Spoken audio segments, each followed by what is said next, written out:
All right, well, we should be up and running now. Sounds good. So it's good to have everybody on the broadcast right now, doing a little something different.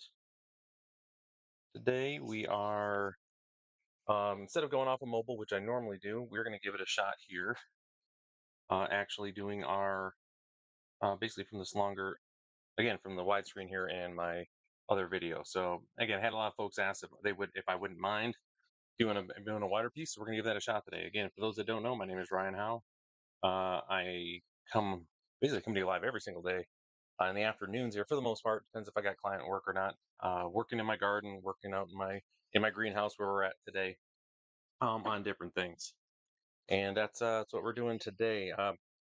In my personal life, again, in my job that I have is I'm a business coach, and so obviously that takes priority. So when I have client work, I don't come live. But typically you can find me out here. I'm starting again. Normally it's between three and 5 Eastern, but I have some stuff I got to get to this evening. So but I do need to get these perennials started. So that's why we're doing this now. Like I said, usually 3 to 5 in the Eastern, 3 to 5 Eastern. So with that, what do we got going today? Let me get this over here. We got a few things that we're starting. I'll kind of talk over what we started yesterday. All right. So, and we'll come back to this quite a bit. So don't be surprised if this is a thing. So what we have is be working with this right here. This is the book that I have set up for my that I'm using to set up the border on my fence. And again, I highly recommend this anytime you're working anything in the garden, anything around any plants you want to do in your property. Get a book that's specific to the area where you're from. I'm up there in that little mitten area right there, up in northern Michigan. And for me, what I wanted to do was have something that basically a simple, but a border in my backyard to be able to have that. And this is what we're going with. And what I like about this here is it gives you kind of a view of what it's going to look like, but also it gives you the layout too, like an overhead, kind of where how to place everything.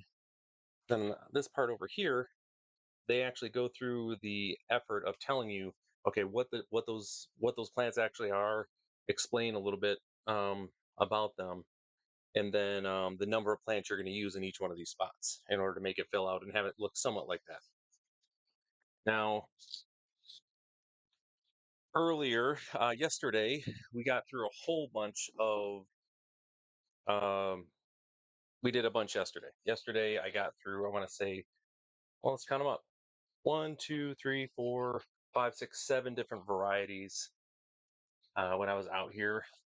It's just more of we got through it over the course of maybe, I think it was like an hour and 45 minutes, to get that to that spot here. And then, let's see. Okay. And then, sorry, just checking my notes for work. So we got through it there. Anyways, kind of walk you through what we have here. We got through some daylilies. Got some aster, we got some sedum. If you want to know what those two look like, yeah, I still have a few of the things left over here. We've got some sedum right here, and we also got some aster as well. What they look like. So they're doing their thing. Additionally, we got our see here, snowbank, which is a larger. I don't want to say a larger, but it's a more of a bushy perennial that goes in the back, gives us that depth in the back. And then we got some salvia, which I don't think I'm pretty sure it's not the type you smoke, FYI. And then some clematis, which is a purple vine that climbs in the back. I got some catmint, which is basically just a smaller plant that does these little bits here and there. So, all things considered, it was a pretty productive day yesterday. But now for today, before I get my gloves on, let me just double check, make sure, go over what we're going to be covering today. These two, so Coreopsis is one that we had. And again, this wild blue indigo, I got to do some work on this before we get into this one today. These two were in the freezer over the last little bit. I pulled them out. They've come up to temperature right now. So, and this one's interesting. I think you guys are gonna like the way that we do this one here. This again, the wild indigo, because I got to use this. Got to use some sandpaper with it to get it doing its thing. So yeah, I decided to give full. Hey, what's happening there? I decided to give the full screen a try after you'd mentioned it. It's just um it's one of those things. I was like, let's see how it goes. It's bringing out my work. I have a spare laptop that I use for work, so I've got that out here, and I pulled one of my old web cameras out. So hopefully it's a better picture for you. See how that goes. I don't know. See if it's helpful for you. Um, so anyways, yeah, we got this the wild indigo. This will be fun for folks who haven't seen this before. I think you guys will dig this because we basically got to beat the crap out of it with some sandpaper to get it. You got to scratch the surface so that the water can get in.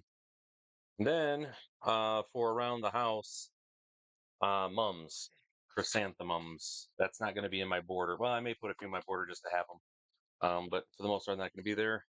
I've got some black-eyed Susans I got to get started, and then I don't remember the name of this one. It's not on here either. That's a problem. But it's going to be the only one that I don't have so far. Should be pretty straightforward. I think this is it has to be that one. This is going to be the Blazing Star is what this one's going to be. So we'll get to that. Slowly but surely get through them.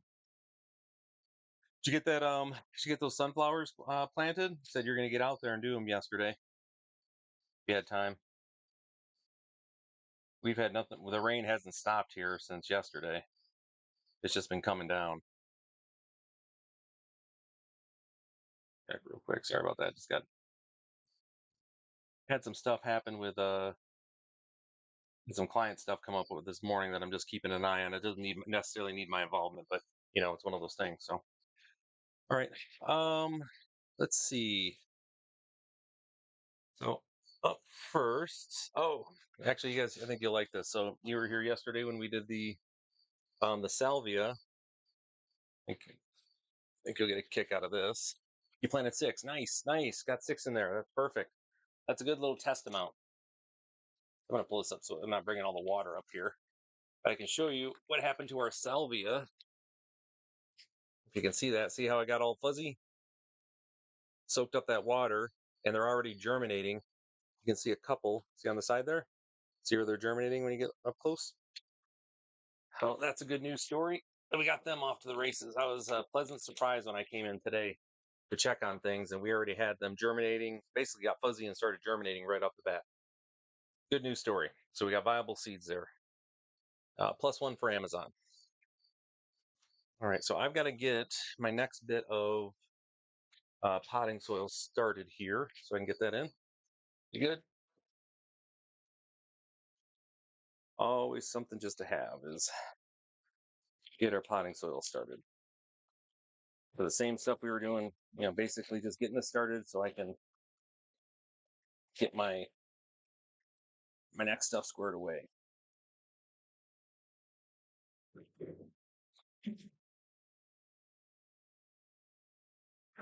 Yeah, it's a good news story. You got that stuff in there. I like that. I think again, worst case scenario, you're going to find out, how much, again, how much you can, if that lack of sunlight was really a big deal or not for you. I always worry about people when I mean, yes, it's something you always want to make sure of how much, how much sunlight those plants are getting. But end of the day, it's rarely ever like for most things, a non-starter. Usually they'll adjust to whatever they have available, in my experience at least. So, all right, so I got a little bit of moisture with those guys here. And I think we're going to start with, the black-eyed Susans here. What's nice about them, I want to get just a few of them started, and then I'll be uh, direct sowing as well with them next year too. So I want some just for some placeholders, and then we'll figure it out after that. That's kind of the idea. Let me drop this down so you guys can kind of be able to watch my work a little bit here. That'll be a better view.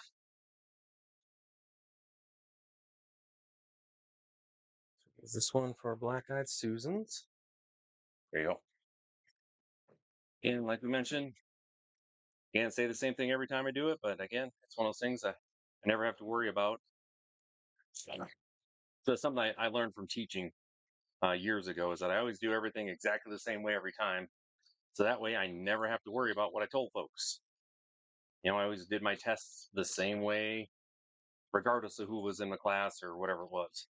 How cool the class was, because you get cool classes and you get lame classes, and it didn't matter. I taught and conducted my stuff the exact same way every single time. So if there was never any question, they could ask any of my students at any time how I did my tests, how I presented work, how I graded. It was always the same. So with this, like I mentioned yesterday, and I mentioned many times before, we always pre-moisten our potting soil so we can just slap it right in here. We're not waiting, basically trying to just dump water on it and hope that that water's gonna soak in. We preemptively strike.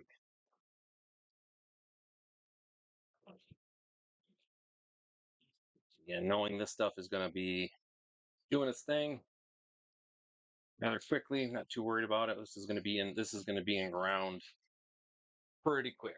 All right, so there's that one. Let's get into, yeah. You know what? I'm actually not surprised that you probably that you have quite a bit of growth. That's kind of been my experience with that. That I mean, you can tell the difference though. Like on mine, like I say, on different portions of my garden though. I mean, I can see the difference, but I still have massive amounts of growth in the garden itself. So I'm not surprised at all. All right, so get this one going here too. That's good though. I'm glad you're getting out there. You got to test. One thing I definitely would hate for you to to go through, especially since you're what, year 2 you said of gardening, that you're just not doing certain things because the interwebs tells you, or the YouTube tells you not to, because it won't be successful, instead of trying for yourself. Especially, I mean, seeds aren't expensive. It's easy enough just to give it a try. You might find that, man, you know what, it works in my area for whatever reason. There could be any number of reasons where it works for you. So I'm glad you're giving that a shot. Do your thing, because a lot of people have been telling me for a while that I shouldn't be able to grow some of the things I'm growing, like the Mexican sunflowers that I grow. They're saying just the soil's all wrong for it. And my Mexican sunflowers are getting huge on both sides of my house. So, you know, haha to everybody else who said that wasn't going to work out. Ain't got time for them. Ain't got time for the haters. No time for them. All right, so there's my first two. Lift y'all back up here.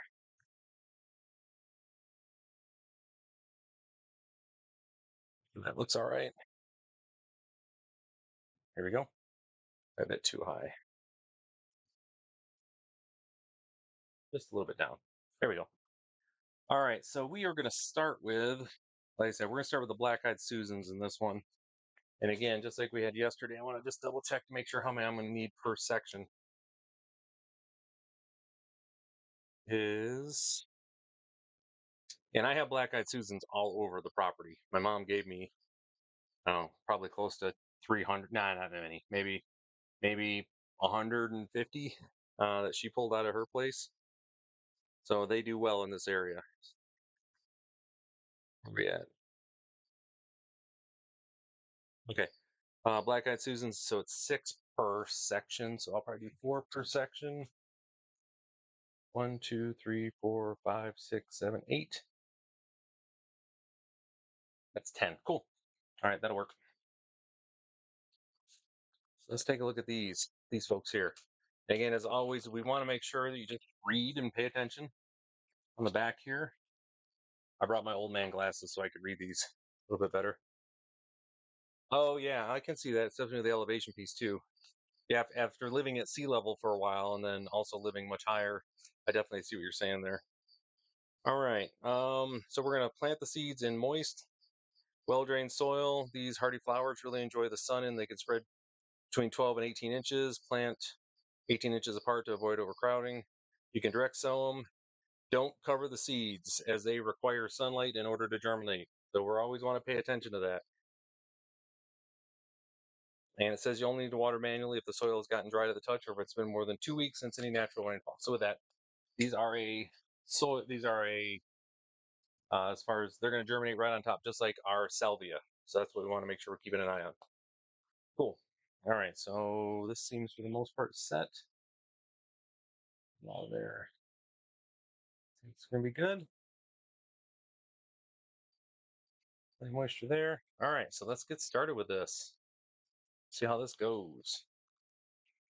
I got you guys can see the seeds in here. I got plenty of these, so it's definitely not an issue. Let's see what it look like right here. Nice and nice and tiny. Nice and tiny. And again, that's where um, the rule of thumb, and I double checked this last night to make sure I wasn't speaking out of turn when I read it, and I double checked it again, was that you plant seeds basically 3 times their thickness. And these little itty bitty ones like this, it's just known that they are going to need sunlight to germinate. Let's get these guys rolling.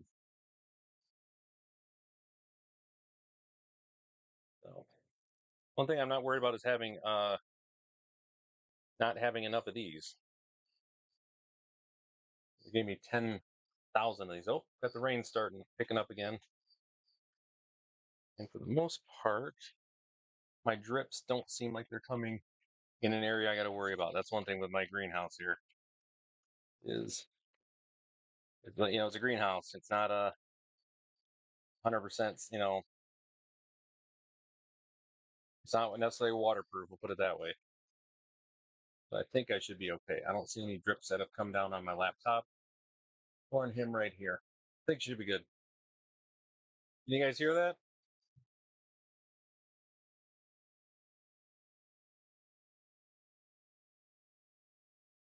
All right.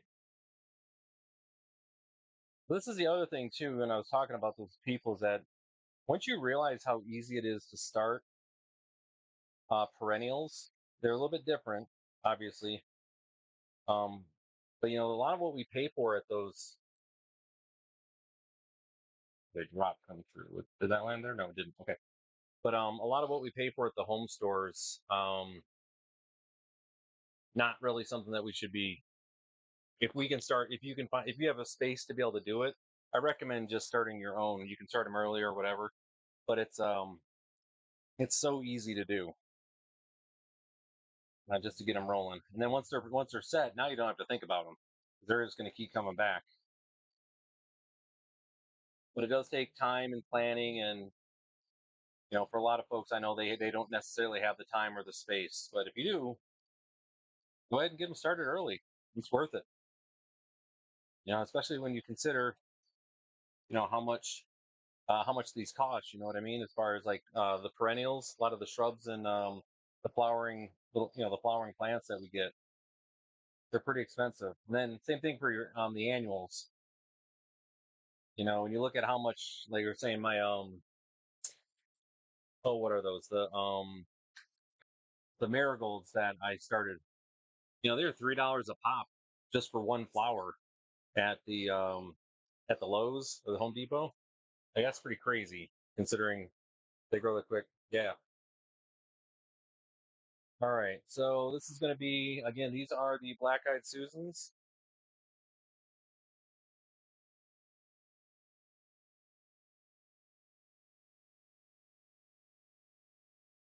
Black-eyed. All right. My wife is probably laughing right now that I'm out here, worried I'm getting soaked or something. Okay, so black-eyed Susans are good. We'll hydrate them a little bit more before we leave today. We're going to pop them just over here. Let's get to our next one here. Right. As we're going along, we've got our next batch here. So that was pretty straightforward. Keep these in their little separate pile. Okay, basically keeping these for the most part separated over here, so I know which ones I've done. I have a memory worse than a goldfish. Like, I'll forget. So okay, so let's open this up and see if maybe in the pack here it gives me a better name of what this is. The radar picture looks like. Let's see what we're up against here.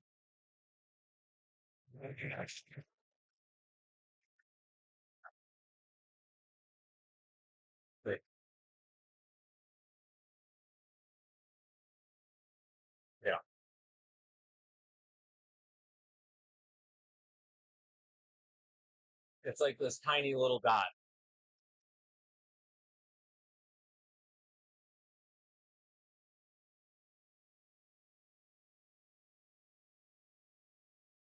I'm sure you can probably hear that by now. I'm guessing.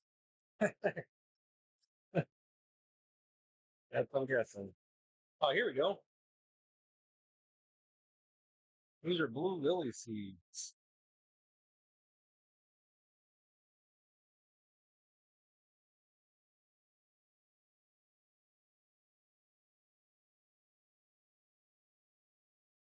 All right.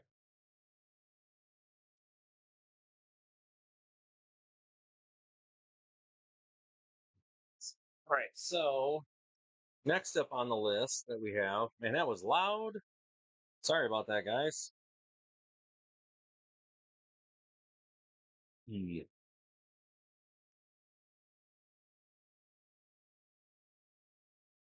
We're just looking to see. Let me see. H.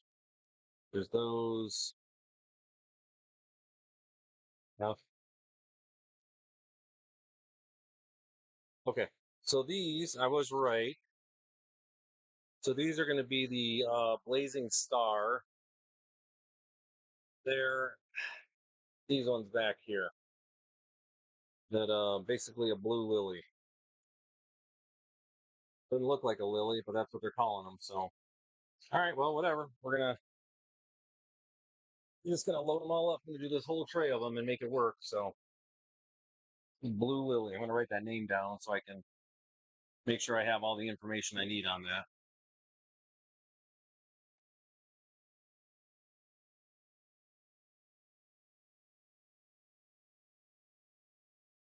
Blue lily. Now these. So we're gonna make an educated guess here.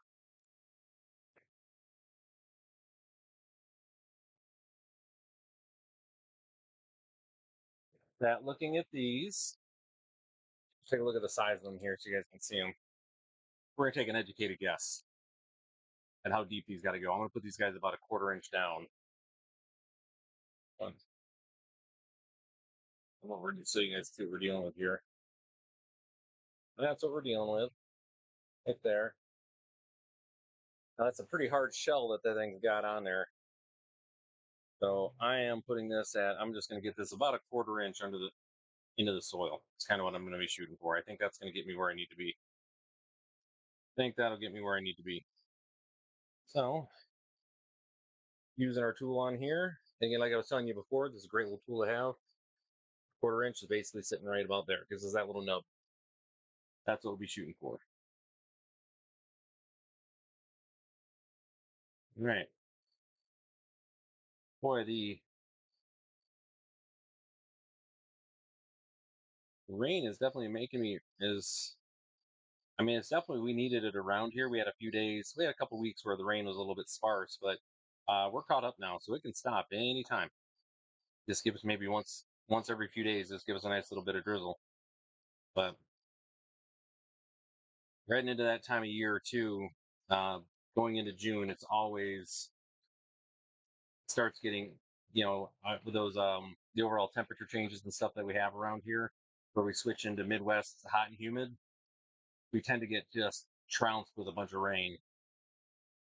Not sure if that's going to continue to be the thing or not. Biggest issue that I have with that is there we go. Because they're actually saying we should be drying out this year with El Nino. We'll see. We'll see if that comes to fruition or not. I'm not going to hold my breath, but I also wouldn't be surprised if that's the case. All right.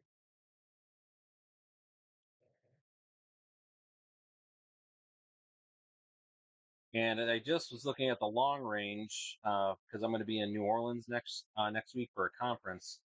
So I was just looking at that, and it looks like a couple days after I leave, there's due to be a tropical storm come through, which I'm glad I'm missing that. I had enough tropical storms and hurricane stuff when I lived in Guam.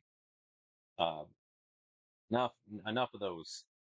Kind of like when I lived in Japan. I'm good with earthquakes now forever. I never need to. I don't ever want to. I don't need to know what one feels like because I've been through a bunch of them. So we're good. Well, I am perfectly fine, never going through an earthquake again. Although knowing my luck, when we're in California at the end of the month, visiting family, we'll probably get hit with something like a small little one, something just to be annoying, just to catch me off guard. Watch, it'll be something like that. Knowing my luck lately. Okay, so let's get into these. Going to be those lilies that we were talking about. I'm just gonna instead of drop these in, we're gonna. These are big enough that I can basically do these by hand. We're gonna make sure I got at least. Oops, lost one there. Got enough in each one of the spots here. Get these going.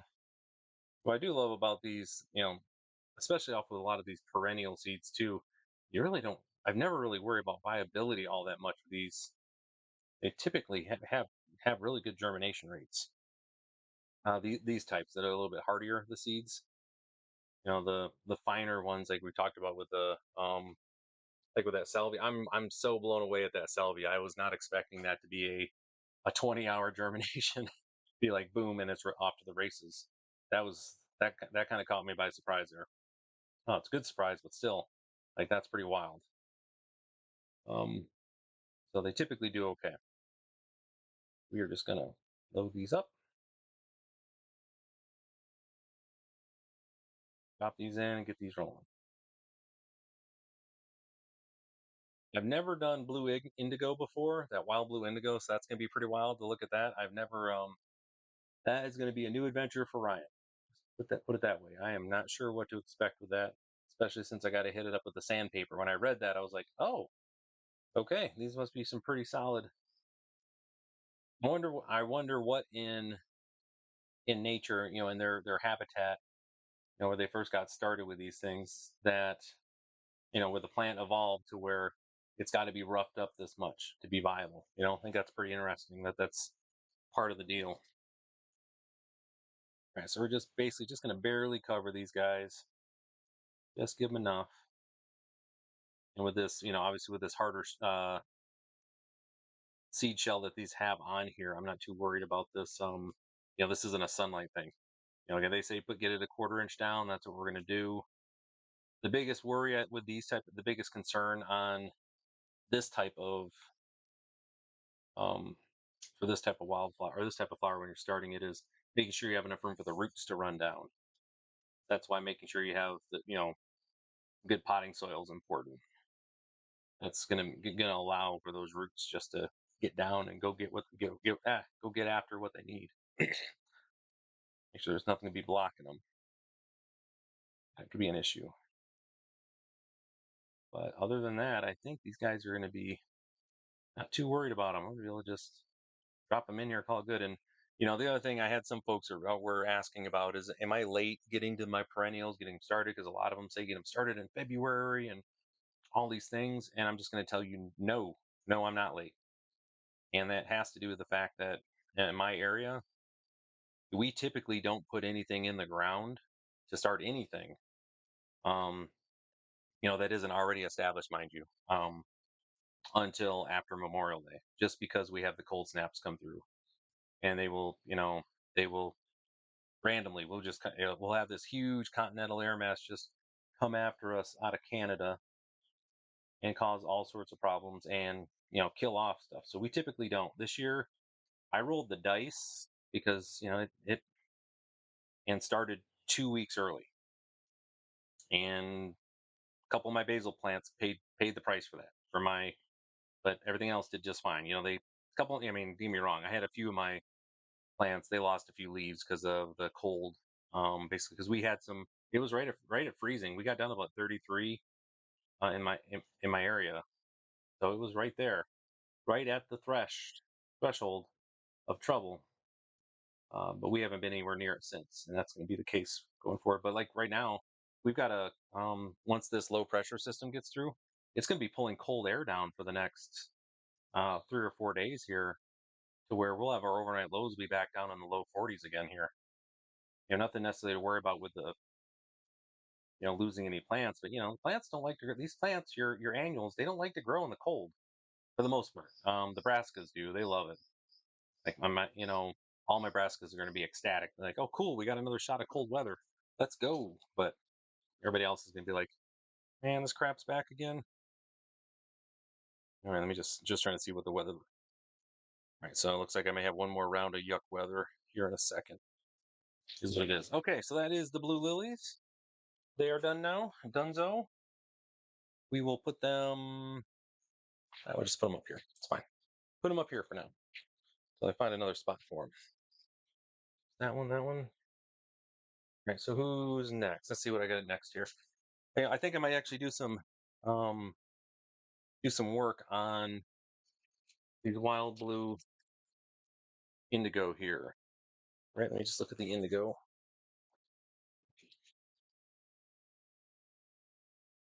A wild blue indigo.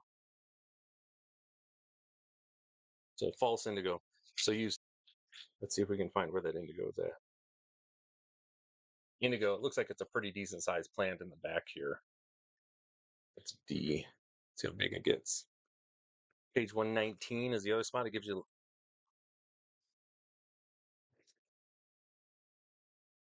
All right. Let's see here.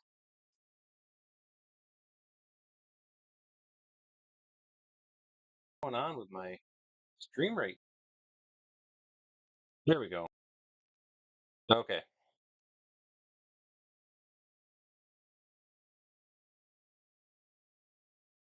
All right, I'm just looking at my what we have right now.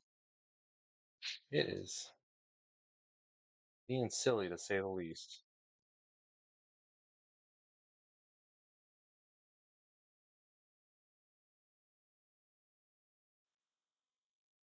There we go. Is that going a little bit better now?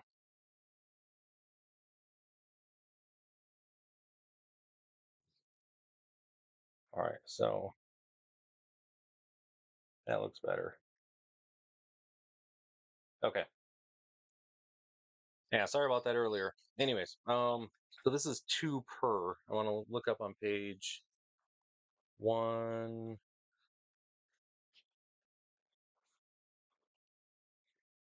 119. That's the other thing I like about doing this stuff live too is the fact that get a picture of this stuff here. So 119, we're going 120.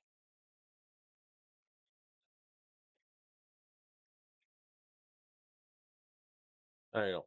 So this is the plant that we're doing that false indigo right there. So it is, there we go. 3 to 6 foot wide, grows 3 foot tall. So it's basically just like a larger, um, it's basically ends up looking like a bush that'll be growing here. So I can see why I only got 2. So again, 3 to 6 foot wide, 3 foot tall. All right. So, and it says I never need to divide them. So that's good. That's a good news story. All right. So that's cool. We'll be getting these. So with that though, like I mentioned, I had to stratify them first. See my stream health here.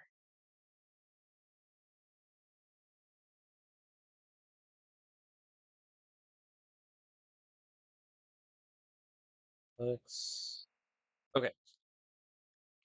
So here's what we got. We have got these seeds. I'm interested to see what they look like. Oh, wow.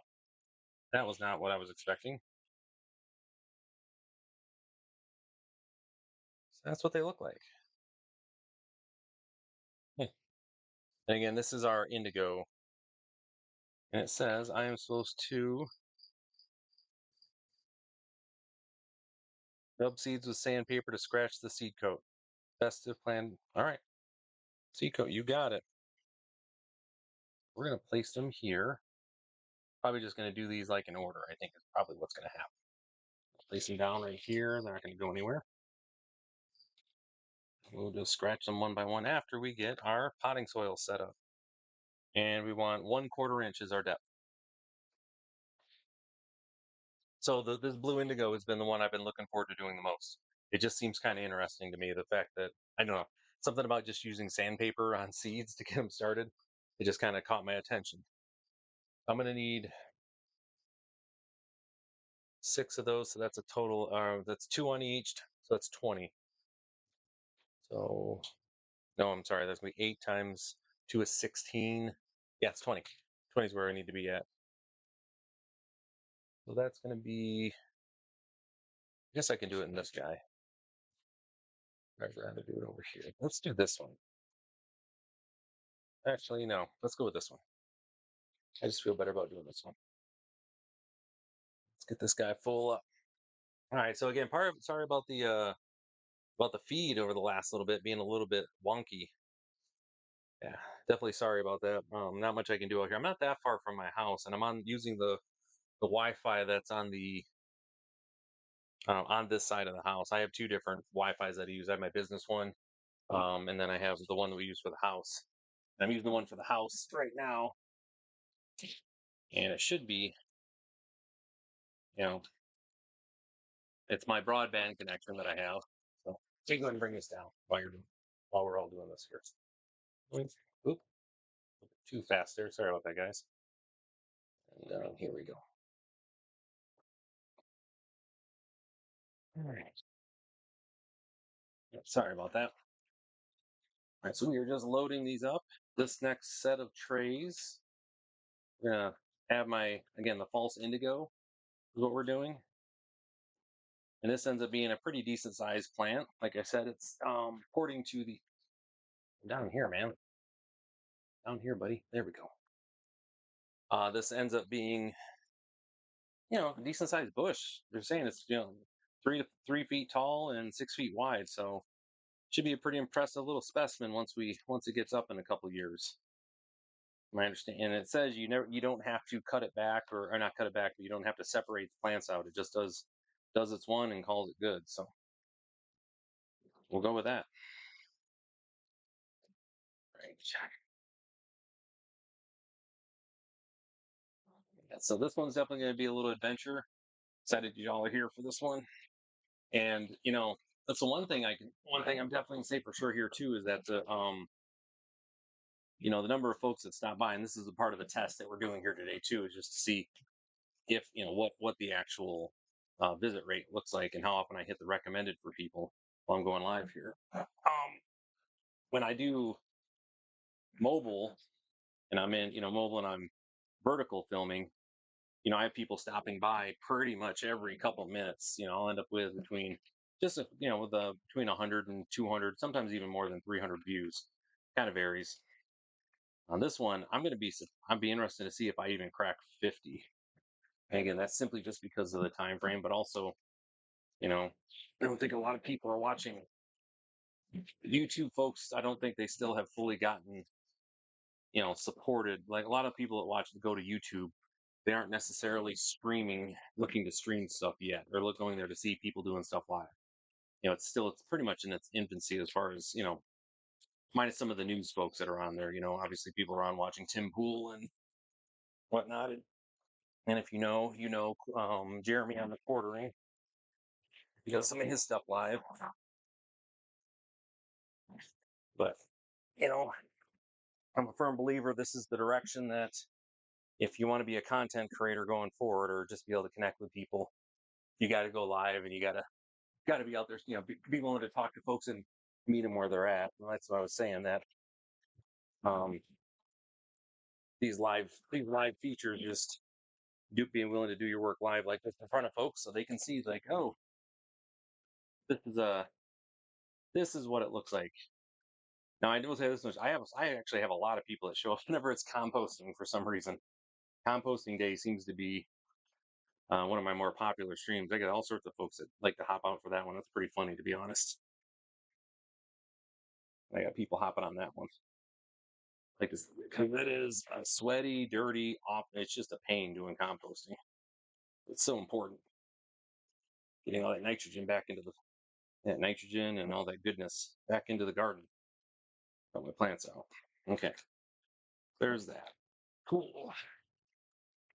So we are gotta get something set up here basically so I can get my chain here,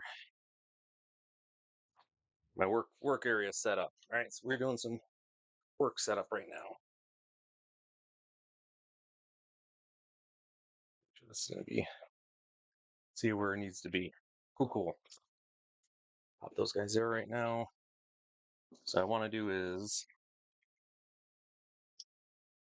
there you go, Ryan. Clean up your mess a little bit, dude. There you go. Let's keep this over here because I'm gonna need this to poke some holes. Pliers, they can come with me over here.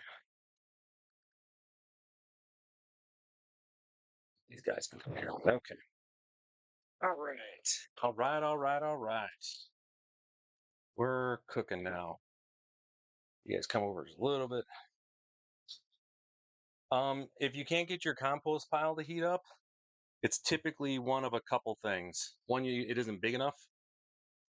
Typically, it isn't big enough. Um, two, you didn't add enough water. Typically, it's those things. If you don't have enough mass to get it going, um, it's very difficult for it to heat up. And what I've found too is those some folks who were struggling getting their compost to get going, it was way too dry. Even when you put fresh grass clippings in there, you still got to add a bunch of water, whatever it is. But that's typically where you're at. If your mixture is if you're that 15 to 30 to 1 ratio of brown to green, your carbon to nitrogen, you've got enough mass. It's got to be a big enough pile. 3 by 3. How's your I guess my thing. Okay, 3 by 3 by 3. So you got a square yard in there. Um, yeah, I mean, I would be looking at how much water you're adding to, how much water you're putting on there, as in, as you're doing every layer, soaking some water on there, and how often, and yeah, because it's that, because once you put it in there, as long as you've got a good mix, you got the water, you've mixed it up so there's oxygen in it, it should take off. And I know you're saying, well, Ryan, that's what I'm saying. I can't get it to go. I hear you. I hear you. But I would look at your water, and what I do when I'm actually on stream doing it, the phrase that I use is you should put an obnoxious amount of water on it to start for that first go. It should be an obnoxious amount of water. What is this thing?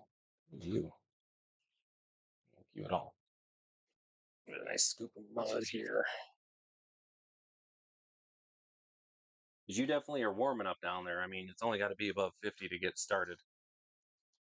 And again, that has been my thing. Once I started adding enough water, a ton of water at the beginning and not being afraid of like dousing it to start, I've my stuff's been taken off pretty regularly since then.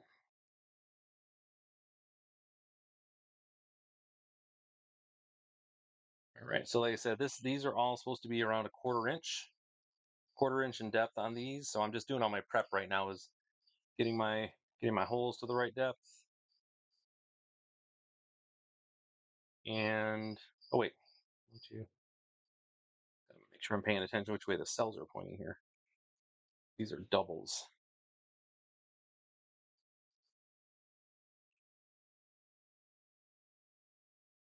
There we go. We're getting that quarter inch. Just going to drop in. Again, it's not very much for these. Quarter inch is basically just under the surface. And double check to make sure they don't.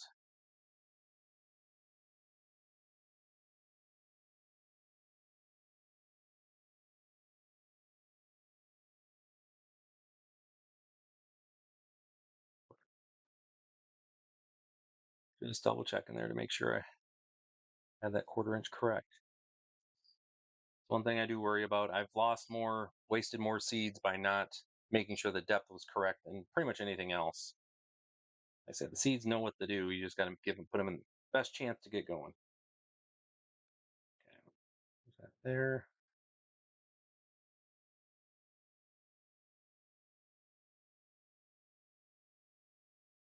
Oh yeah, I meant to ask you that too. So, when you first found me, did I show up on your recommended? Like when you logged into YouTube, was I just there as a live recommendation? I was just curious. I've had a lot of people, most people, well, it's been about half and half have found me on the um on the shorts feed, and half have found me, folks that have decided to stay, mind you, found me on the shorts feed, and half have found me on the recommended. In for straw bales, I typically try not to. There's a lot of weed seeds in the straw bales. Okay, so I showed up and recommended. Okay, yeah, that's still that's been a few times now. I've had a couple people mention that to me. There was a lady from nice lady from Britain who told me that I was in her recommended, and she was so excited. I was actually not only that I was live, but I was actually providing commentary on the stuff I was doing. I was like, oh, okay. So there's the thing there. But yeah, I don't do. I try not to do straw bales if I can help it. Um, this is going to be interesting. I can tell you that much. Oh, that guy just dropped. There's one gone. All right, we'll see how this goes. Yeah, with straw bales, it has to do a lot with those weeds, man. Weeds. I just that's my biggest concern is what's gonna biggest concern that I have is just weeds, and also which it isn't as big of a deal now because I think a lot more farmers are getting smart about it. Is that there's some of the forever chemicals ended up, and also there's some herbicides that don't affect um the plant themselves, the straw, basically the excuse me, again, what they use for the straw in there, be it your rye or your wheat, or your oats or whatever, that does affect will actually make its way into your garden. There's a small chance of that. So doing this, scratching those things up is interesting. Hope I'm scratching enough. It doesn't exactly say how much I'm supposed to scratch, but we be scratching. I'm bring this down a little bit so you guys can see.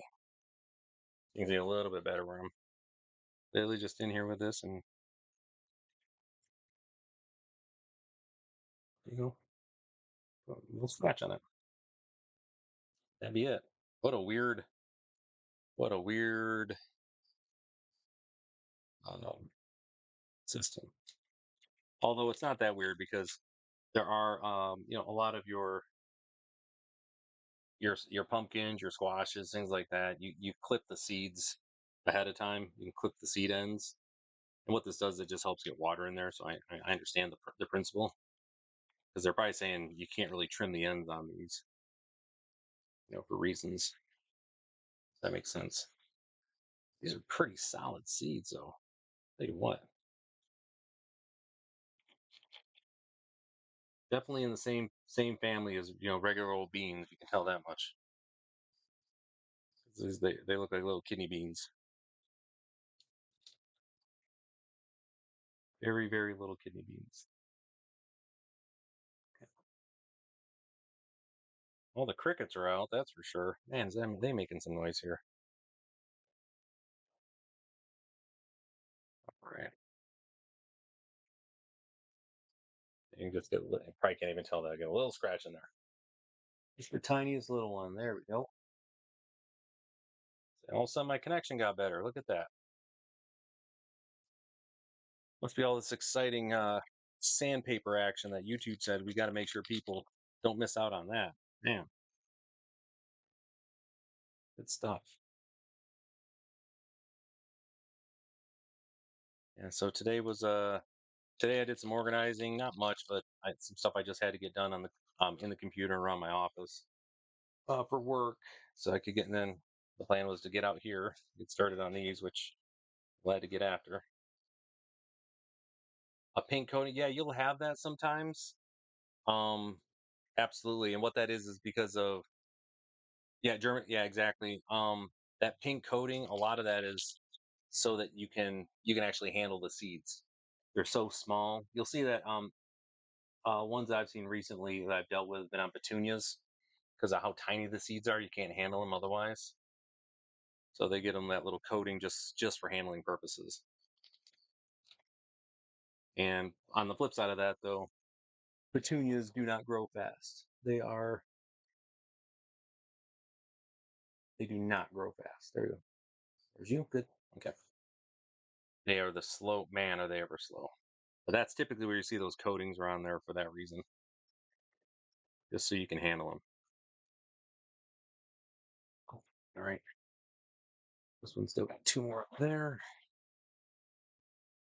Oh, it was a winter squash. Really? That is surprising. Wonder what that was about. That's interesting. I'll have to look into that. Why they had a pink coating? Huh. I stand corrected. Okay, I don't know why, because winter squash is definitely not. Um, no, they're definitely not small. Yeah, I'm trying to think. Never seen that like on acorn squash or anything like that. That's interesting. But they're always they're again they're always they got scientists, mad scientists out there figuring stuff out. So again, not surprised that there's something that's working out on.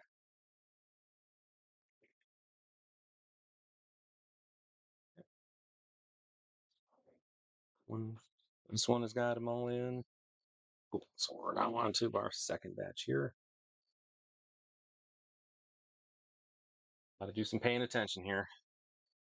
Super focused.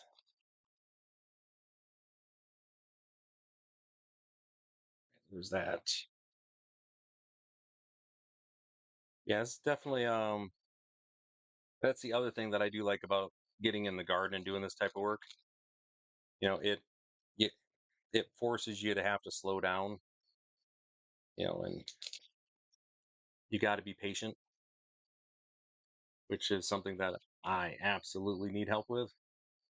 Um, I've obviously gotten better with it over the years, but it's something that I definitely wanted to. I enjoy the fact having to slow down, have patience, make sure you're following the steps that are there. Super important. I think it's a quality that a lot of folks could use in their life. You know what I mean?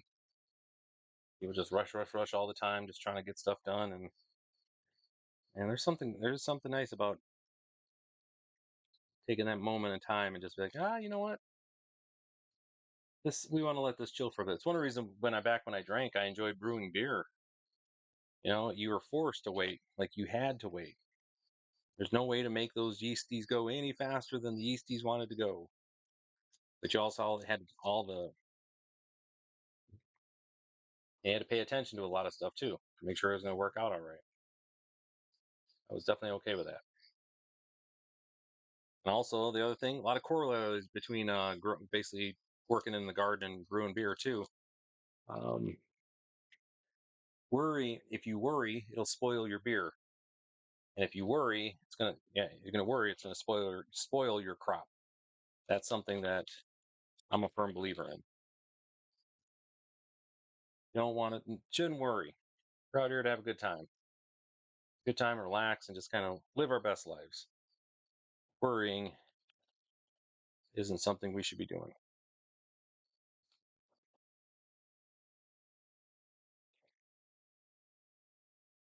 That shell up. Oh boy, here comes the sun again. Man, I was kind of hoping I was going to get away today without getting soaked in sweat, but I think Mother Nature had other ideas, other plans for me today. In fact, I'm gonna go ahead and open up this door right now, see if I can help move this air a little bit. Mainly had it closed just to keep the mosquitoes out because they're all up right now. They're all living their best lives. Excited to come take a chomp out of me. Let's see. Yeah, that looks all right. Just looking at the overall picture here. All right, cool. That big bat should be just about done with us here. Cool. Now it's just gonna be sunny and hot in here. Blech.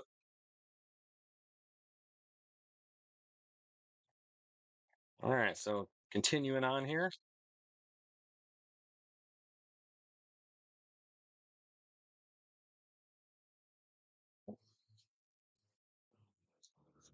Oh. Yeah, this one is definitely interesting. I'll say that much. These little beans here, not what I had in mind at all. But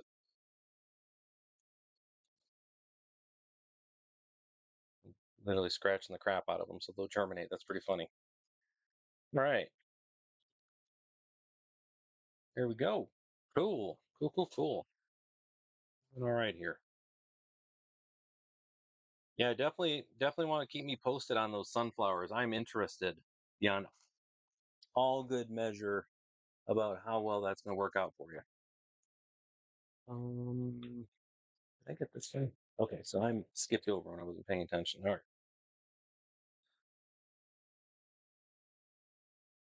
Yeah, that's always I always love those little experiments to see what's going to grow where and what isn't. So, and that's actually I've got my Mexican sunflowers that I have growing. I have them on both sides of my house, on the east and the west side, because both do get a decent amount. Mm, do get a decent amount of sun.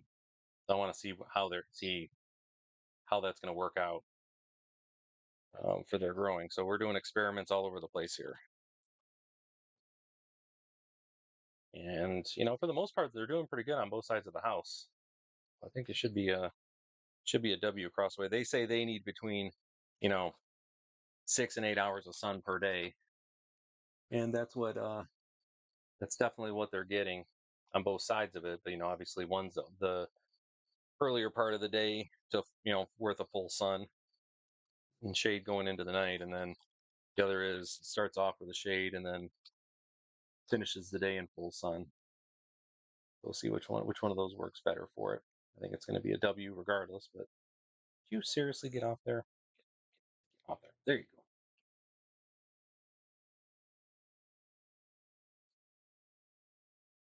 I think I may actually push you down a little bit and just another one in there too.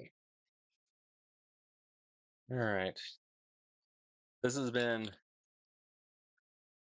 the longest this has taken me to do seeds, I think, in my entire adult life.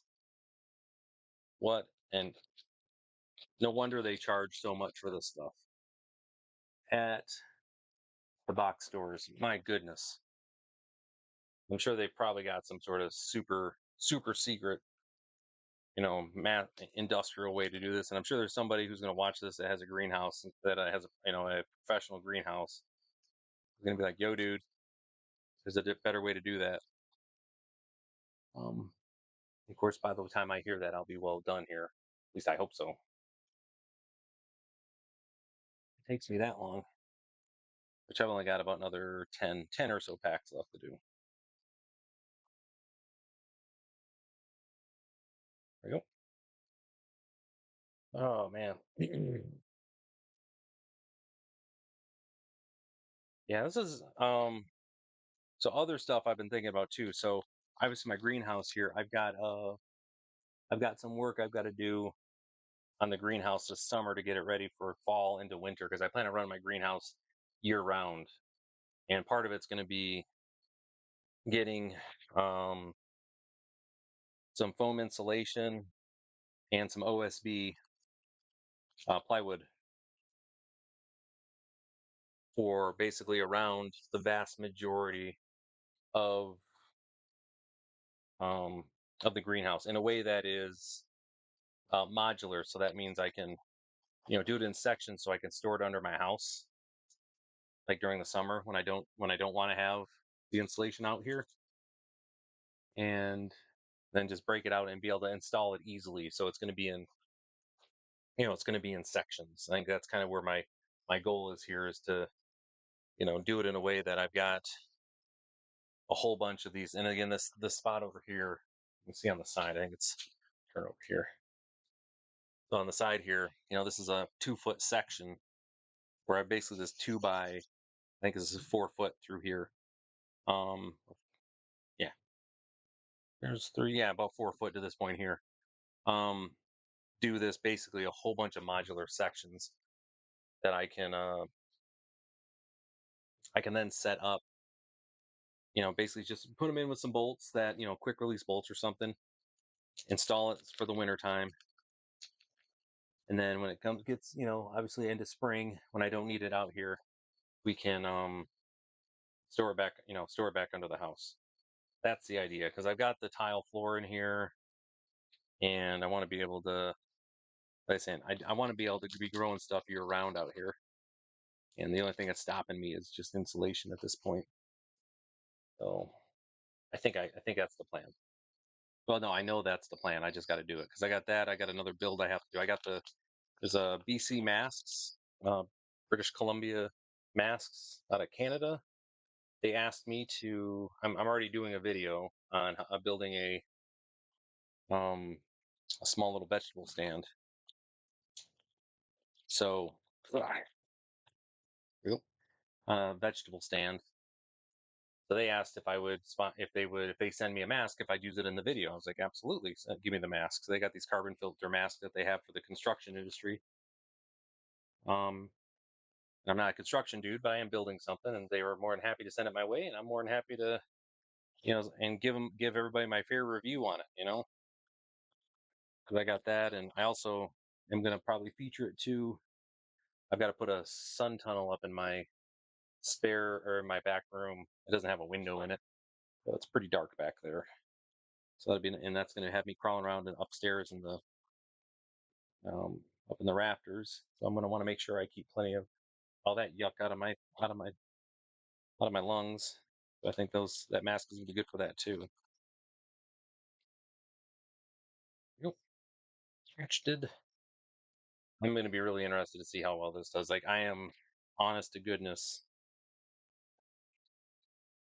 intrigued by this. And those folks that know me know that this is exactly the type of thing that would have me intrigued. Would be uh, taking sandpaper and scratching up seeds, get them started. Like this is just the type of weird stuff that I enjoy doing, and I just find totally interesting.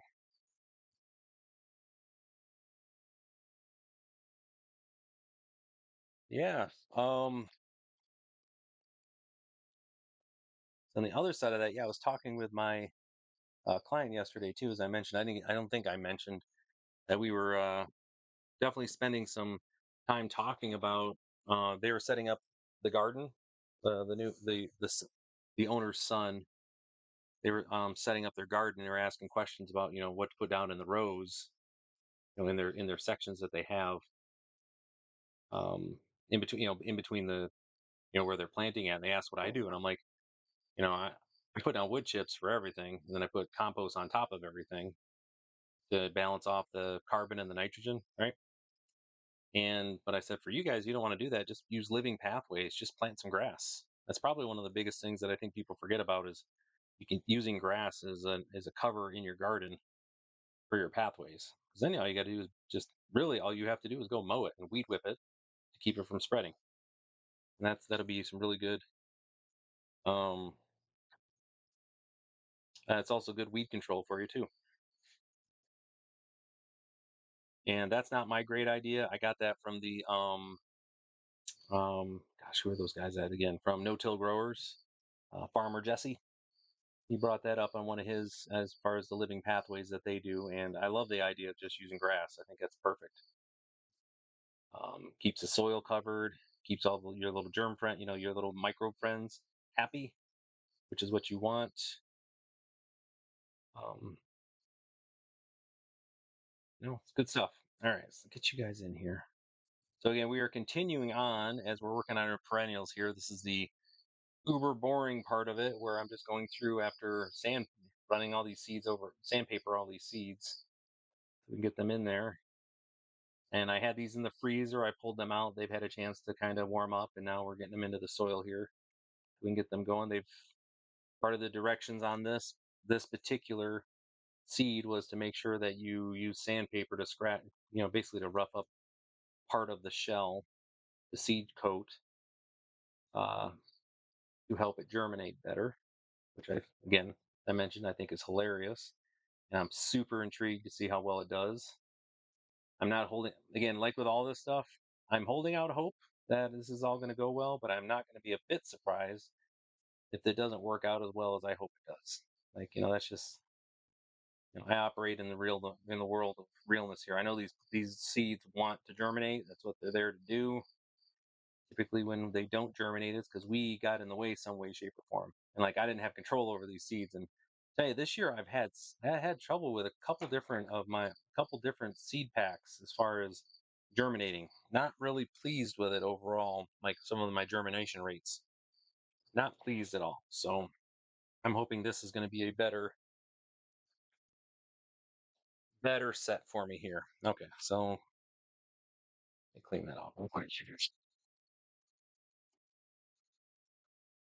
Hey, so these were the blue indigo.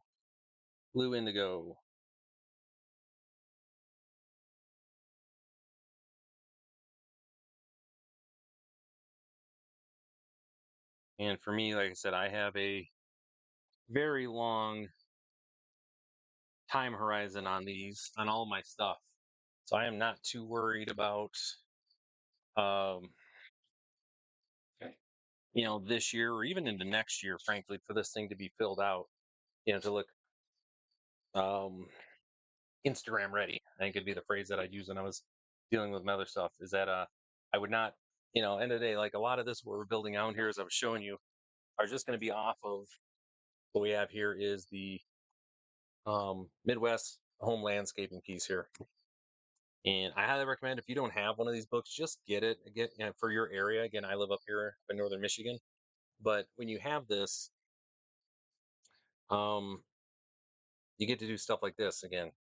This is the idea of what I want to have for my border fence. And I think that's going to be. And this is, when we were trying to figure out what we want to do, this is why we got this to be able to help out. And I would also know which of these different types of plants we're going to do well.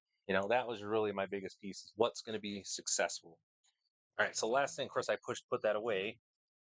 Um, so these other one here is the Coreopsis. This is going to be our next one we're doing here. You can see.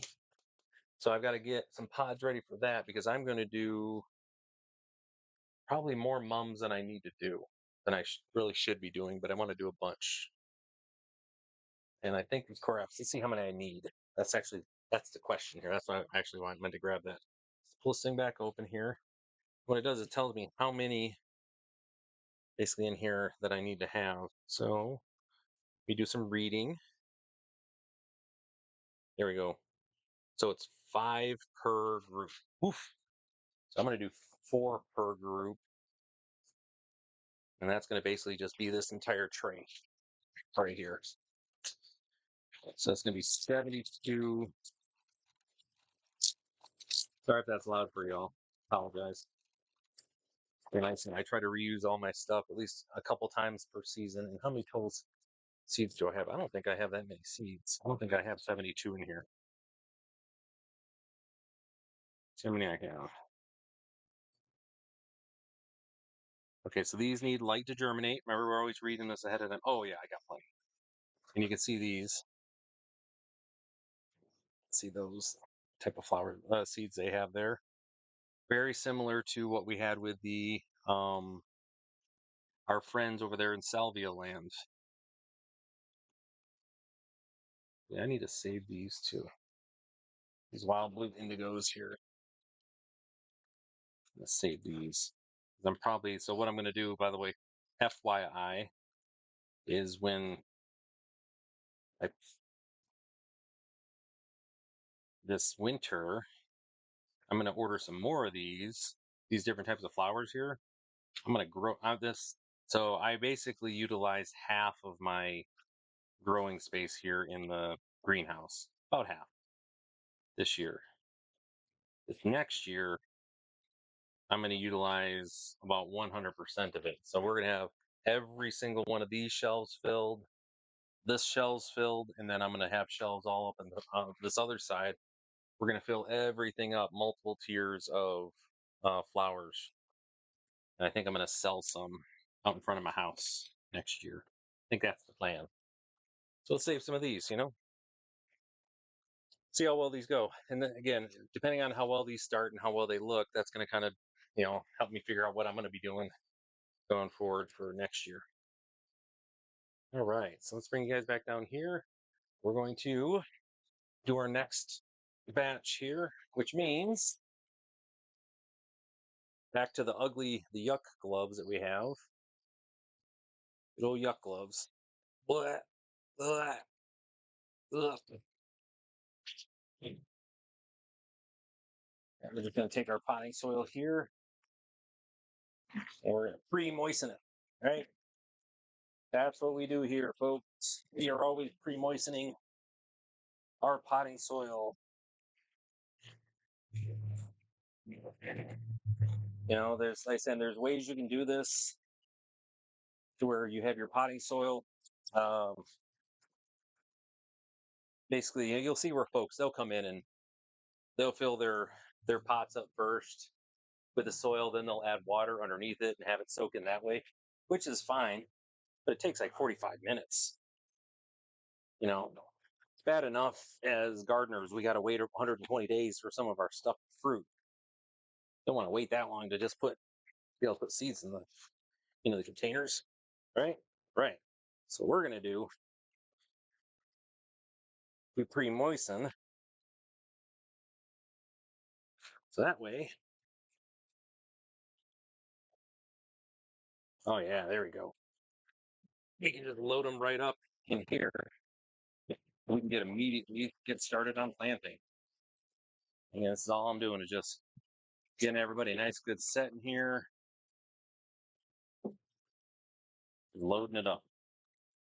And especially since these seeds are going to be these seeds are going to be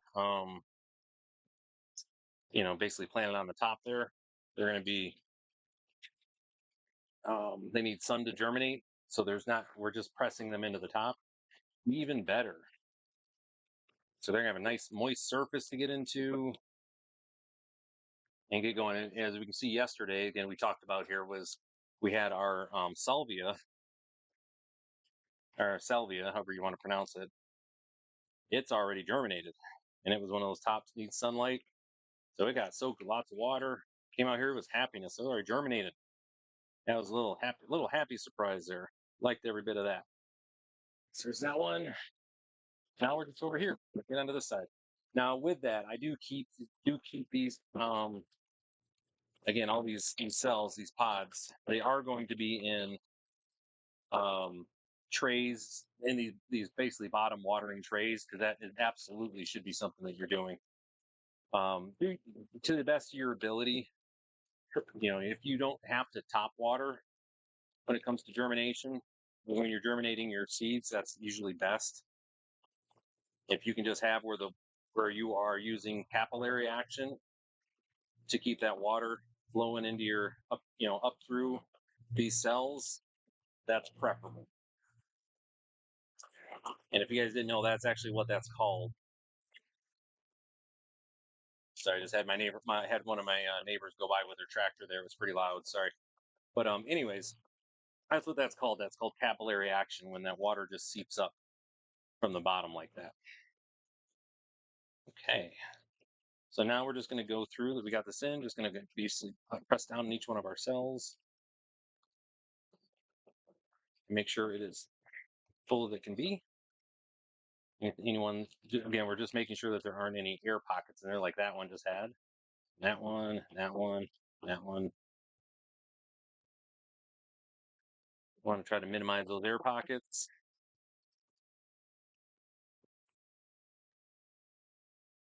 And I'm glad to see more and more folks. Again, this isn't like this is like rocket surgery or anything for people, to pre-moisten your potting soil like this. But I am glad to see more people are doing it. Yeah, especially with folks who are new into gardening. They, a lot of the little simple tips and tricks that we take for granted. And we were talking about that yesterday. Thank goodness for YouTube University. You can go and learn all these things. Man, before it was terrible. It was annoying. Now you can just go get all this stuff. And again, there's a lot of great folks to follow too I love on this community too when it comes to the gardening folks. There's a lot of good folks on there. I mean, I'm not the only Michigan person. I'm just some dude in Michigan that does this. But you got, MI Gardner, he's got a whole greenhouse facility and stuff that he does south of here. And he's got, he's been doing this for a minute, and he's got a good little, I want to say he's got a good little setup there. So you haven't checked him out. I'm sure you've seen his stuff on YouTube. If you're finding mine, you found MI Gardner. I know that much. So go check him out. All right, so we got that. And then, so once we get these Coreopsis, our next spot, ooh, That sun is coming out. My goodness. My goodness. I just want to kind of get that piece out of there. Smooth this over. Got these coreopsi. I'm not going to say coreopsises because that's terrible. Coreopsi. Get these things going. Out of there. Simply just sprinkling these across the top. So what I'm doing is just giving everybody a quick little once over here. Make sure I'm not going to have anybody who's going to be causing me any trouble. They drop these seeds on. I think we're in a good spot here. Across the board. Let's go. All right. There we go. Get you out of there. Scoop up some of this excess over here. Fill this guy in. All right. All those years of me playing in the mud pit finally paid off. All right. So let's get into this here. So with this, the coreopsis, these are, again, just reading on here again. Again, over in cold stratify for 2 to 4 weeks. Again, we got those. They've been in the freezer. They'll be fine. Press seeds in the soil rather than burying. They need light to germinate and keep moist until germination. All right. So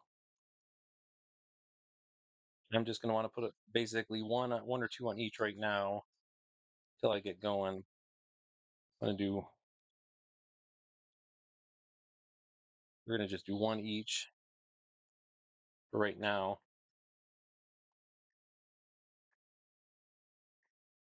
or maybe two each. Oops.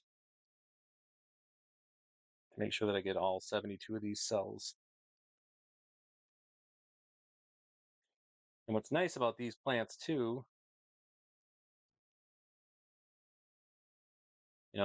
especially these type of flowers, once you plant them once, again, obviously perennials, but they reseed the area so well, you don't have to. You're going to be going in there clearing some out, cutting them back, probably after the first 2 seasons, which is always for me. That's a good news story in my book.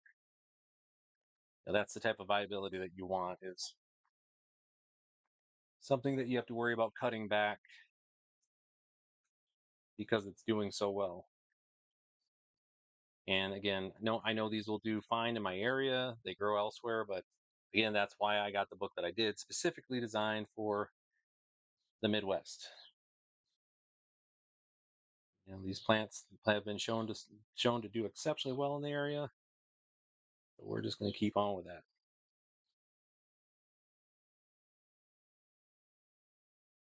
All right, cool. So I got a few of these. I'm going to be able to. Just, I'm planning to cover all 72 cells, which is dope. Exactly what we want to have. So now I can go back to these spots where I only put a couple on there. Where we only got one.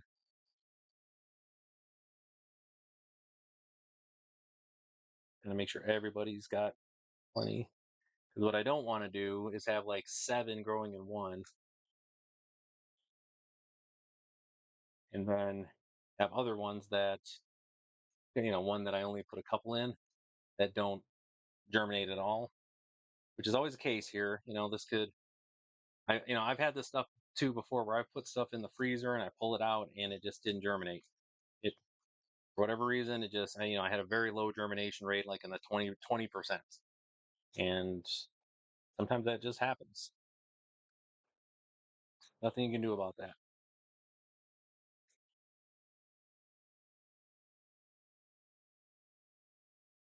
I just got my focusing.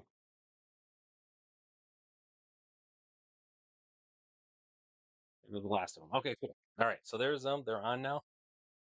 Oh, green to browns. So green to brown for composting, it's either one. It's either 15 to 1. Some people use 15 to 1. Some people use 30 to 1. That is, and brown being the 15. So for every bit of green, you should have every unit of green, you should have 15 units of brown. So again, your carbon stuff that you have. Shouldn't be. It should be, a heavy, heavily favoring carbon in your compost. So again, what I'm doing right now is just going through and just pressing all of these into the actual soil itself, making sure that these have good contact with the soil. Yeah. So like for me, when I'm doing my composting, what I do is I have, and just remember too, in your green, like for your grass clippings and other stuff you put, there's still some brown in there. So do your best to get close to 15 to 1 at a minimum, but don't sweat it too much, because there's still carbon in the grass clippings too. So that does count. But yeah, it's 15 to 1. And the way the best ratio, not it's very very that's again, I won't say very little green, but yeah, very little green. Yeah, it should be. Um, Again, that's one way to look at it. Yeah. So for every bit of green that you have, like I say, you should have a much greater volume of brown that you put in there. Yep, absolutely. So the way I go about it is I've got my grass clippings, and I have um, just a ton of um, there's leaves that I have from last year. So it's always that mixture in there. Yep, that's what you're looking for. And within a day, mine's usually fired off to around 100 and 135, and by the next day, it's around 150. Yep. And again, the biggest thing, like I said, is just making sure you got mass, and it seems you have the right size. But yeah, it's going to be your um. Oh, again, that moisture level. But yep, you got to have a whole ton of brown with it. Absolutely. And the idea is just to cover it in there. But again, do your best. It's not that. It's really not that. You know, that huge of a deal. But you should, like, you're at 95. Yeah. So what I'd be looking at too. So you're at 95. So it says heating up sun. I would tear it apart again, throw some more, um, give it some fresh stuff, make sure it's got plenty of water, get some air in it, and then throw it back in there again. That's one thing. Sometimes I've had piles that have been perfect, like perfect, and they just didn't fire. I took them out. Basically, I broke the pile down again, mixed everything back up, and obviously put some more water in there, and then restacked it. And that oxygen infusion also helped it get going too. That's if you have like and I'm assuming you have it covered too, correct? Oh yeah, okay. So basically, you just made a little home for them to hang out in. Yeah.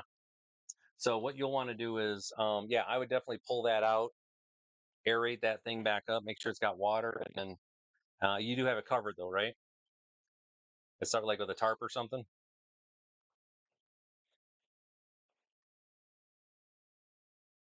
So this guy's set. We're just gonna move him over here,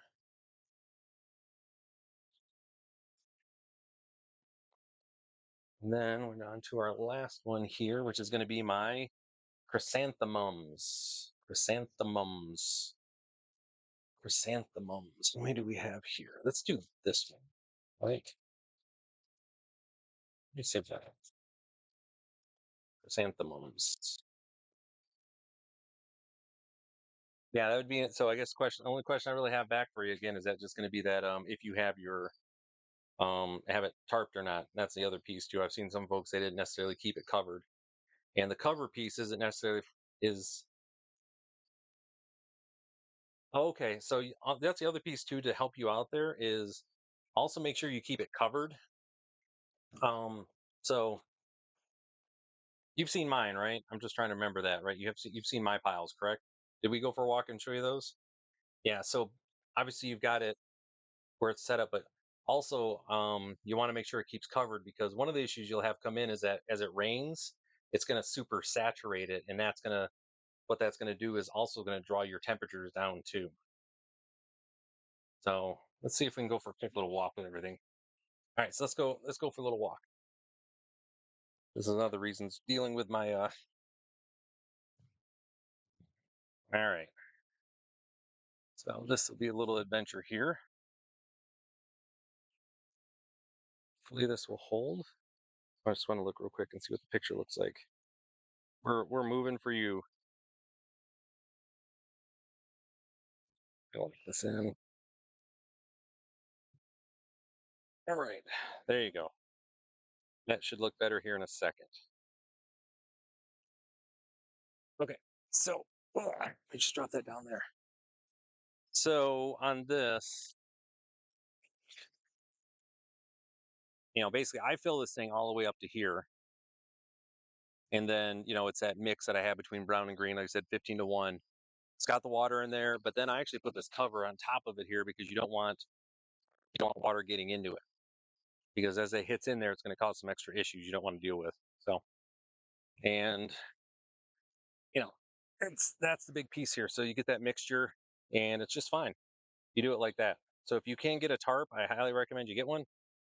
It's going to help your overall process. One, it keeps the heat in. Um, you know, you want it nice and toasty. Let me see actually if I can get on my other one. And I've got four of the ones you just looked at. I'm just trying to see what my temperature is right now. Where's this guy at?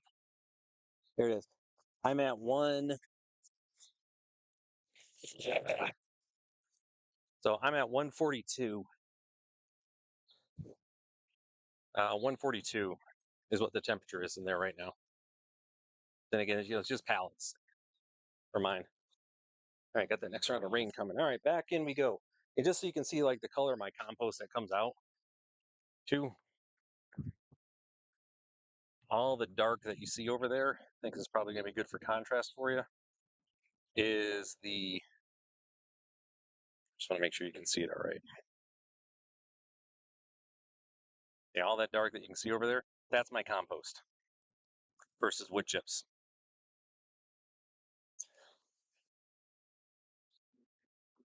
So that's what you're going after. Nice and dark and rich and all that goodness. Right. So let me get this is back to where it needs to be.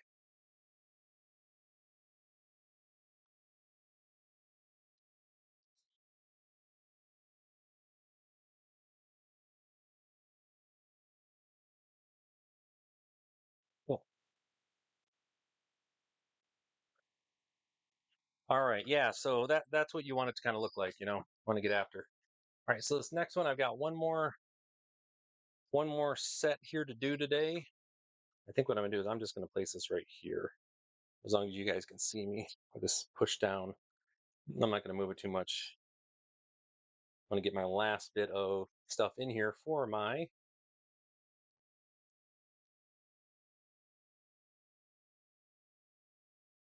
There you go. See me just fine there. All right, so we're gonna get my last few cells filled up here. Just real quick. Hit me. Ouch. All right. Gotta love the wilderness. Always something trying to take a bite out of you. The roly polies will leave very quickly when they heat up, or you're gonna have some extra protein in your compost. It heats up in a hurry. They'll get out of there. They move back in. They move back in later though. But yeah, like I say, you should be with a 3x3 section there. You should be up to 120 and 130 after the first day. You know, that should be where you're at. So just use that as your guide to kind of help you figure out where you should be. All right, so this last bit here, we're gonna do some chrysanthemums. My least favorite flower. I cannot stand mums, but like I've said before, in my area, people like them. My wife likes them, so that means I grow them. We are going to. All right, just checking that last bit here. So we're going to be growing getting the chrysanthemums started here. And again, I expect these are, you know, you're also, if you want to learn more about how to do chrysanthemums too, because there's techniques involved with, and it's called pinching. Anybody who does chrysanthemums, does mums, no, you got to pinch them. And what that pinching is basically is it's how you end up with the blooms that they have with all those the mums you get from the stores have all those hundreds and hundreds of flowers on them because you pinch them and it gets the plant to grow more flowers. So we'll be going over that this year for sure while we're doing it because they take this takes about 3 months for them to get ready to blossom to bloom. That's why we're starting it now so that way by the time that I get to um, come on, Ryan, use your words. Yeah, by the time we get to the into September time frame, the mums should be ready to go. Have them get out. Okay. This needs a little bit more water on it, regardless, because that's still these mums. All right, there we go. Little extra hydration for that guy to get going. I didn't like the moisture level on that. Okay, so let's get on to this next piece. It's gonna be over here. Not that much, I don't think. Keep you guys right on the action here. Coming at you hot and heavy around here. Good old flower action. But that's actually, before we get into the mums here, that is the last of what we did there when it came for the the cropsis. Cropsis is cropsi. That was the last of my annuals for my backyard that are on the list there. So that's pretty cool. But now, on to our mums. So with this, just going to read through on the mums here to make sure we got this here. We're going to sow the seeds in a soil bed, lightly press them into the soil, keep them soil evenly moist. Can take wet soil, lightly cover with soil. So we're going to push these in. I'm just going to come and just kind of cover up. So germinates at 75 degrees. Need soil with plenty of organic matter, good drainage. Yep. Germination takes about 3 weeks to get rolling. And okay. Well, this is about 3 weeks to get this guy rolling. This guy's rolling. So what we're gonna do first? Here's my little tool at here. I want to just kind of take a look at the tops of these here real quick. Make any adjustments that I need to make here. Let these be good to go. Okay. I thought I pushed down on these, but some of them felt like I didn't push hard enough, and I'm seeing that. Okay. I got to fill a couple of these. Had a couple air holes that I missed. What I get for rushing. That's what I get for rushing, folks. Spots that shouldn't have had air holes, air pockets in them, they do. See what I get. And you can also tell where I was rushing on the flowers that I absolutely don't like. It's all right. We'll just come up here and refill these guys up here. No worries. We don't feel bad about these things. We're just giving a nice little light pad here. We're not trying to compress anything. It's one thing you obviously don't want to have. I'm not looking for huge air pockets in here, but I also am not trying to press this into like a solid soil ball either. That's no good. All right. But again, starting mums is pretty straightforward. It's just like we did with the other ones, coreopsis, salvia, a lot of those other ones that are basically just you start them up. Um, they are surface germinators. We're just gonna re-hit this guy again.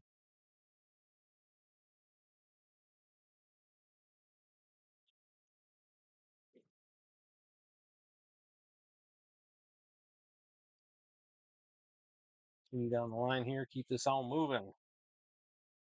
This is like I was saying, this is all part of I have a methodology that I just kind of follow through with my garden. Is I get because I'm getting these started, and then shortly thereafter, about end of June, beginning of July, I should say, I'm going to start my Come on, Ryan, use your words. My broccoli, my brassicas, my broccoli, my cauliflower, all of them, they'll be getting started here soon too. So, this is really just kind of the first round of the fall. Well, for one for the perennials, but two for my fall garden as well. And then we'll be working in towards my winter garden too, which is going to be spinach and lots of lettuce and all them goodies going. So just get out of there, you. Okay, up next, we're working here on our mums. Chrysanthemums. Ugh, such an annoying flower. Just again, as I mentioned, I'm going to be done complaining about it here in a little bit, but just let me get the rest of it off my chest here. Just not a fan of them because what we got in here, especially the way this is set up, obviously there's a whole bunch of different types that we have here. So I'm just going to kind of go to town here, and whoever takes whichever, and I'm just going to cut them back once we get there because I have no idea which ones of these are which. These are all kind of different. So we're just going to go nuts, and whoever wins wins. I'm sure they're going to be great flowers no matter what. Aren't all chrysanthemums? They sure are. And they're really, again, that's, but in my area where I'm at in Michigan though, they hold up very well. And I also, again, I'm complaining about them, but I do like having them around because especially going into late season, my neighbor has beehives, and we want to make sure his little buzzy boys, they have plenty of stuff to snack on. You know what I mean? Speaking of that, got a fat boy down there, got a bumblebee out there doing his thing. That some more here. I might get a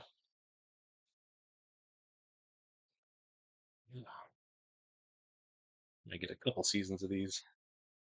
We'll see. These again. That's the other thing too. When you're picking up, if you have the time and energy and the space, like I've been saying on these feeds for the last little while now, get it, start practicing, get into the habit of trying to grow as much of the stuff as you can for your house as possible. Just saves a bunch of money, and also, you're gonna end up with a better product too. You know, the some of the stuff that I have is from like the Uber Mega Marts or whatever like that. But I've been able to reuse them on grow bags. I mean, I mean, I'm kind of just indifferent to them for the most part. They work for. I mean, if it works for you, that's the thing I've always said. If it works for you in your area and it works for your garden, you do your thing. If it works for you, so that's always been kind of thing, and that's you won't know until you try. There's plenty of stuff. I think we've all been down this road before where we've watched it work for somebody on the old, as you put, YouTube University, and go to try it ourselves, and it falls flat. You don't want to have that. So, right, zipping along here. Again, I'm just giving these a nice little pat down to get them as much contact with the soil as we can. That's important, especially with these type of surface seeds that you have. And then I'm going to come in and just sprinkle just the lightest dusting of soil on top of these guys. I'm really not too worried about them getting worked into the soil too hard. I'm going to cover them ish, but that's going to be more than enough, I think. But yeah, oh,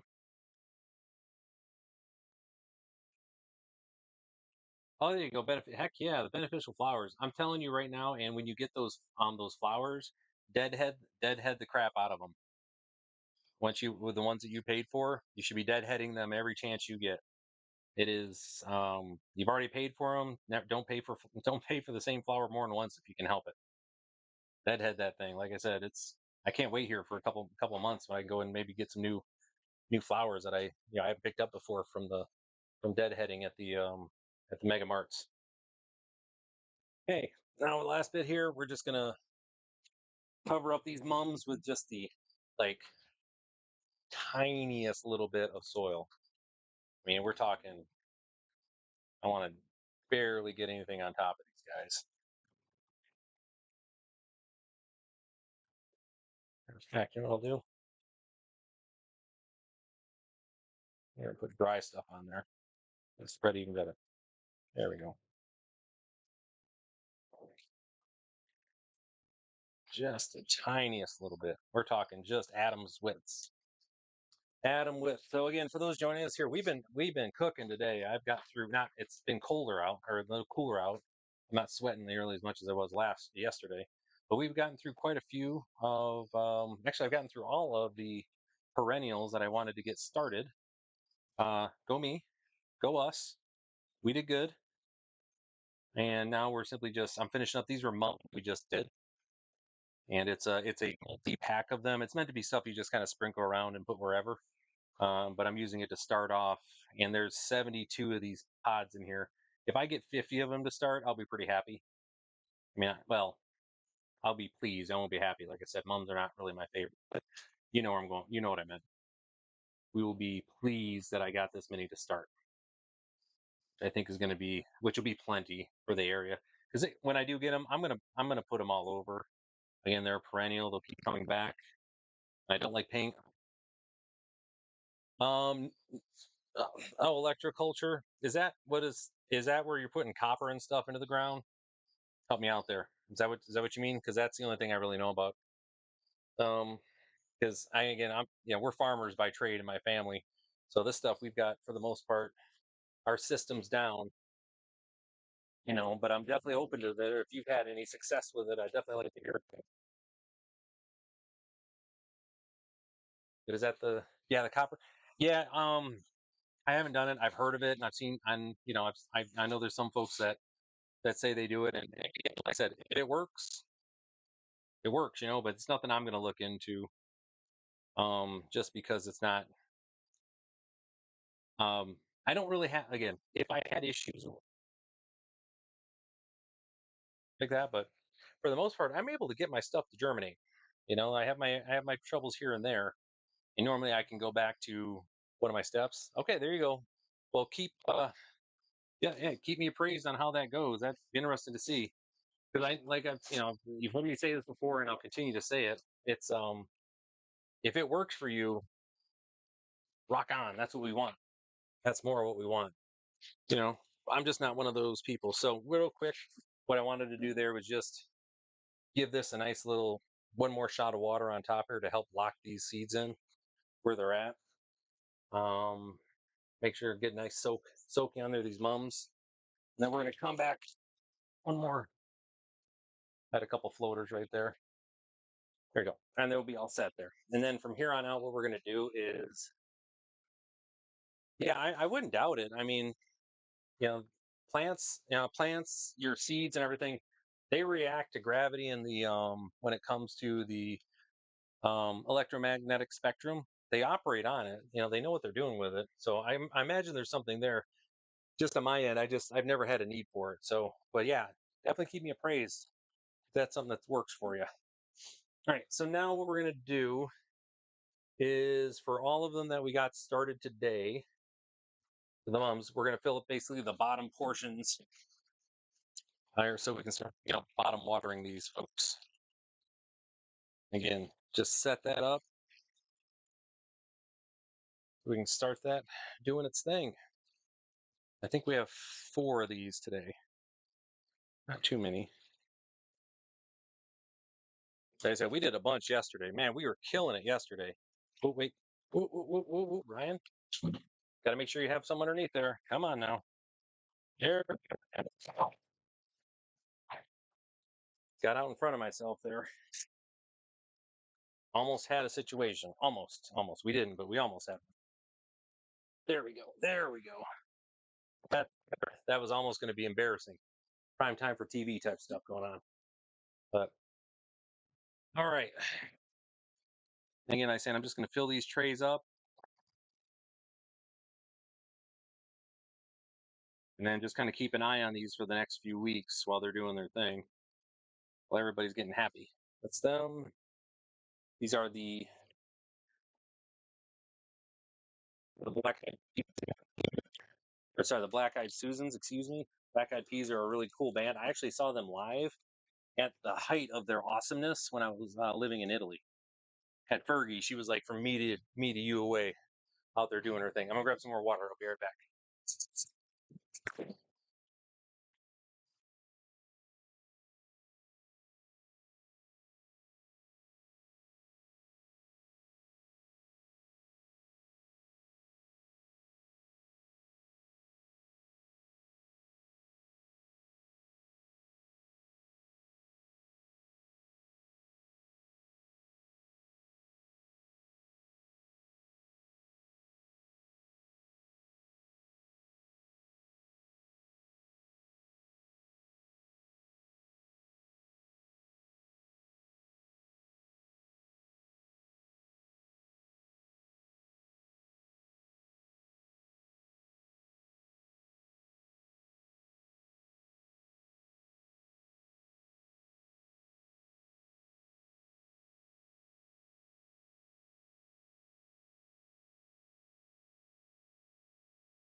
Hey, back in here real quick. Good stuff. All right, we are just finishing up here, getting some water into these guys here.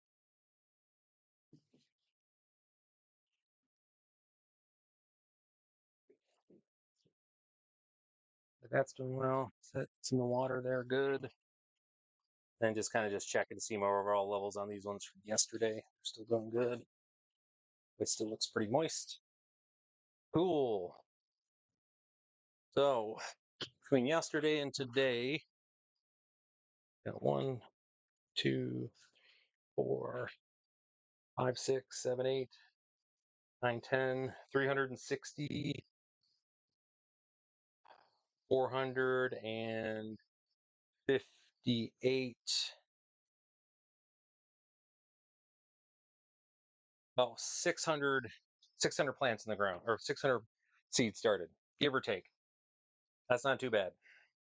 I won't need all of them, but I'm going to need most of them. That's good.